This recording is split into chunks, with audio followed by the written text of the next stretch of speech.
Mabuhay Manila, this is Pope from ManilaShaker.com. Today we have another addition to the Realme's number series. This is the Realme 8 Pro, the successor of the Realme 7 Pro last year. It is packed with a 108 megapixel main cam, 50 watts super dark charging, and an AMOLED display. But rather than those, what else does this phone has to offer? We will talk about that soon on our full review of this device. But today, let's unbox and take a quick look of the Realme 8 Pro.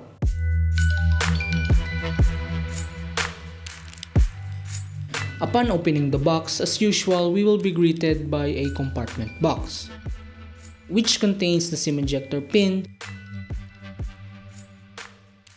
and the translucent jelly case. Underneath the compartment box is the phone itself, and below is the USB Type-C cable and the 50-watt power brick. So that is pretty much everything that's inside the box. Now let's head to the device itself. The variant of our device is Infinite Blue. The design of the back is eye-catchy. It has a gradient look with a textured finish and with their Dare to Leap catchphrase engraved on its back. It is unique. It is also slim and lightweight. It does come with a headphone jack, but unfortunately it doesn't have an earphone included in the package. As you notice, there is no fingerprint scanner on the back or integrated into the power button since it is already under the display. Speaking of its display, the Realme 8 Pro boasts a 6.4-inch Super AMOLED Full HD Plus display. The bezels around the display are a bit thin and a slightly thick chin. On the top left, we have a punch-hole cutout that houses the 16-megapixel selfie camera. And speaking of cameras, the Realme 8 Pro is equipped with a quad cam, a 108-megapixel main cam, 8-megapixel ultra-wide, 2-megapixel macro, and 2-megapixel depth. Here are some sample shots.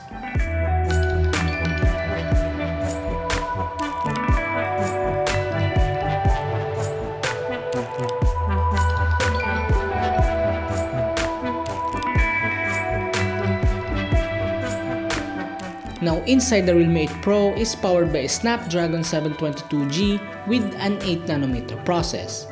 And yes, it is a gaming chipset, so you guys just stay tuned to our channel because we will make a gaming review as well of this device soon. For its software, out of the box, it runs on Android 11.0, and on top of that is Realme's latest Realme UI 2.0.